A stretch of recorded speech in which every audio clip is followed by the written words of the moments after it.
بسم اللہ الرحمن الرحیم۔ السلام علیکم میرے معزز سامعین اکرام، آج کی ویڈیو میں ہم آپ کو بتائیں گے کہ اللہ تعالیٰ نے میرے پیارے نبی کریم صلی اللہ علیہ وآلہ وسلم کو برائیوں سے کیسے دور رکھا اور فجار کی جنگ کے بارے میں۔ آپ سے گزارش ہے یہ ویڈیو آخر تک ضرور دیکھیں۔ چلیں ویڈیو کا ہم آغاز کرتے ہیں۔ خانہ کعبہ میں تانبے کے 2 بت تھے، ان کے نام اوصاف اور نائلہ تھے۔ طواف کرتے وقت مشرک برکت حاصل کرنے کے لیے ان کو چھوا کرتے تھے۔ حضرت زید بن حارثہ رضی اللہ تعالیٰ عنہ فرماتے ہیں، ایک مرتبہ پیارے آقا کریم صلی اللہ علیہ وآلہ وسلم بیت اللہ کا طواف کر رہے تھے، میں بھی آپ کے ساتھ تھا۔ جب میں طواف کے دوران ان بتوں کے پاس سے گزرا تو میں نے بھی ان کو چھوا۔ نبی پاک صلی اللہ علیہ وآلہ وسلم نے فرمایا کہ ان کو ہاتھ مت لگاؤ۔ اس کے بعد ہم طواف کرتے رہے۔ میں نے سوچا ایک بار پھر بتوں کو چھونے کی کوشش کروں گا تاکہ پتہ تو چلے کہ ان کو چھونے سے کیا ہوتا ہے اور آپ نے کس لیے مجھے روکا ہے۔ چنانچہ میں نے ان کو پھر چھو لیا۔ تب آپ نے سخت لہجے میں فرمایا، کیا میں نے تمہیں ان کو چھونے سے منع نہیں کیا تھا؟ حضرت زید بن حارثہ کہتے ہیں کہ میں قسم کھا کر کہتا ہوں کہ نبی پاک صلی اللہ علیہ وآلہ وسلم نے کبھی بھی کسی بت کو نہیں چھوا، یہاں تک کہ اللہ نے آپ کو نبوت عطا فرما دی اور آپ پر وحی نازل ہونے لگی۔ اسی طرح اللہ تعالیٰ نے حرام چیزوں سے بھی آپ کی حفاظت فرمائی۔ مشرک بتوں کے نام پر جانور قربان کرتے تھے اور پھر یہ گوشت تقسیم کر دیا جاتا تھا یا پکا کر کھلا دیا جاتا تھا، لیکن آپ نے کبھی بھی ایسا گوشت نہ کھایا۔ خود آپ نے ایک بار ارشاد فرمایا کہ میں نے کبھی کوئی ایسی چیز نہیں چکھی جو بتوں کے نام پر ذبح کی گئی ہو، یہاں تک کہ اللہ تعالیٰ نے مجھے نبوت عطا کر دی۔ اسی طرح آپ سے پوچھا گیا کہ کیا آپ نے بچپن میں کبھی بت پرستی کی؟ تو نبی پاک نے ارشاد فرمایا نہیں۔ آپ سے پھر پوچھا گیا کہ آپ نے کبھی شراب پی؟ تو آپ نے ارشاد فرمایا نہیں، حالانکہ اس وقت مجھے معلوم نہیں تھا کہ کتاب اللہ کیا ہے اور ایمان کی تفصیل کیا ہے۔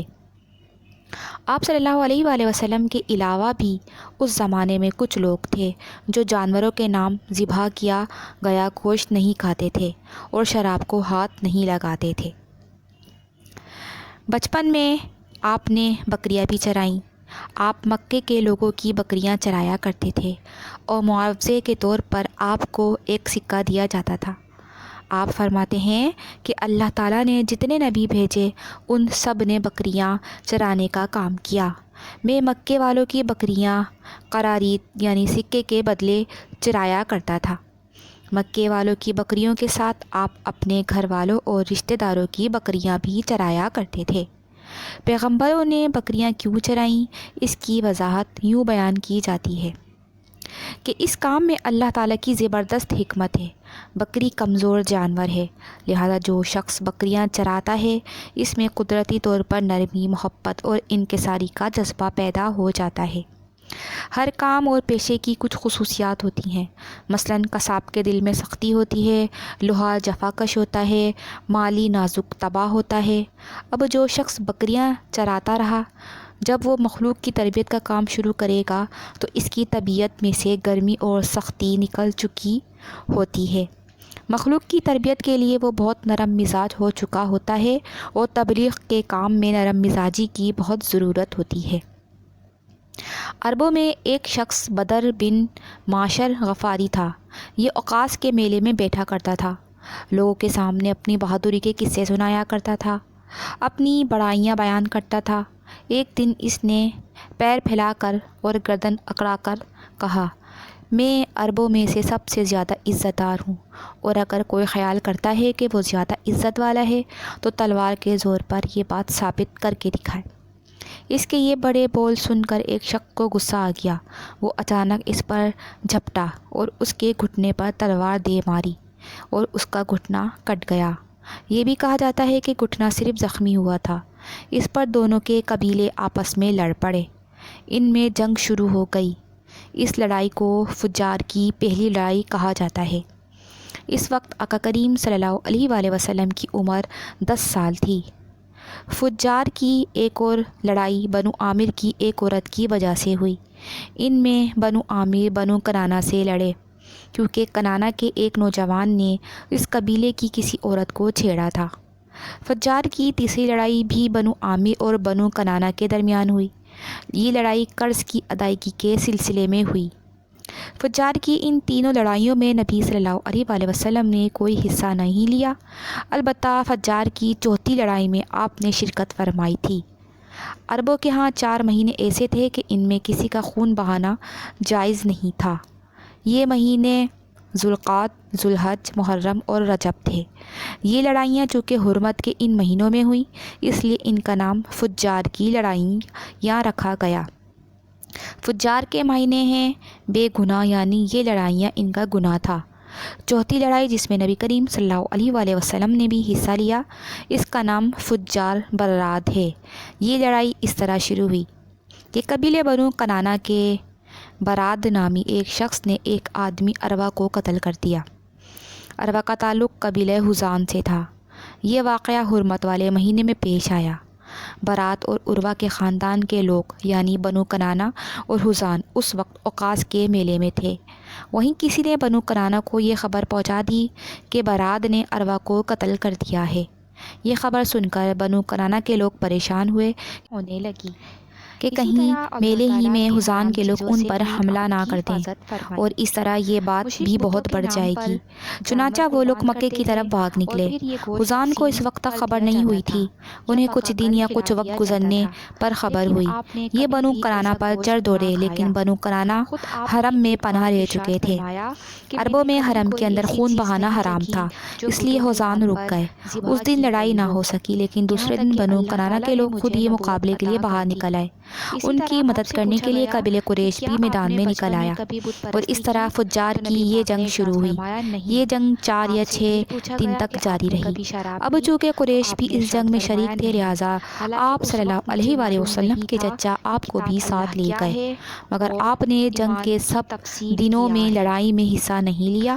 البتہ جس دن آپ میدان جنگ میں پہنچ جاتے تھے تو بنی کنانہ کو فتح ہونے لگتی، اور جب آپ وہاں نہ پہنچتے تو انہیں شکست ہونے لگتی۔ آپ نے اس جنگ میں صرف اتنا حصہ لیا کہ اپنے چچاؤں کو تیر پکڑاتے رہے اور بس۔ 6 دن کی جنگ کے بعد بھی کوئی فیصلہ نہ ہو سکا۔ آخر دونوں گروہوں میں صلح ہو گئی، لیکن یہ کافی خون خرابے کے بعد ہوئی تھی۔ اس جنگ کے فوراً بعد حلف الفضول کا واقعہ پیش آیا۔ یہ واقعہ اس طرح ہوا کہ قبیلہ زبید کا ایک شخص اپنا کچھ مال لے کر مکہ آیا۔ اس سے یہ مال عاص بن وائل نے خرید لیا۔ یہ عاص بن وائل مکے کے بڑے لوگوں میں سے تھا، اس کی بہت عزت تھی۔ اس نے مال تو لے لیا لیکن قیمت ادا نہ کی۔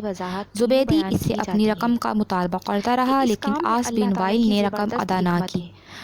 اب یہ زبیدی شخص اپنی فریاد لے کر مختلف قبیلوں کے پاس گیا۔